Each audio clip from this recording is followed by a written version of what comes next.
हुकूमत पंजाब ने ये फैसला किया है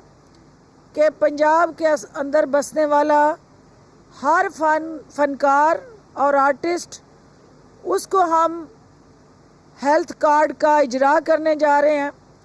और उस हेल्थ कार्ड के ज़रिए हमारे जो उम्र रसीदा फ़नकार हैं, जो बीमारी से लागर हैं, जो किसी जगह भी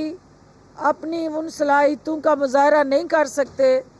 तो हुकूमत पंजाब उनकी ज़िम्मेदारी उठाने जा रही है। हम उनको सोशल प्रोटेक्शन अथॉरिटी के ज़रिए एक बायोमेट्रिक सिस्टम के तहत रजिस्टर करने जा रहे हैं और वो बायोमेट्रिक सिस्टम एक शफाफ अंदराज को यकीनी बनाएगा और उसके बाद इन तक जो उनका हक है, रास्ते में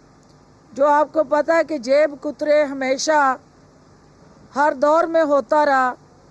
कि वो हक वालों का हक उसकी हकदार की जेब में जाने की बजाय वो रास्ते में लुटेरों की नज़र हो जाता रहा। बायोमेट्रिक सिस्टम से सिर्फ जो सर्टिफाइड आर्टिस्ट होगा, फनकार होगा, वो उससे मुस्तफ़ीद हो सकता है और थ्रू बैंक होगा। कैश कोई ट्रांजैक्शंस नहीं होंगी, सब थ्रू बैंकिंग सिस्टम होगा। उससे जो है एक तो करप्शन को हम रोकेंगे,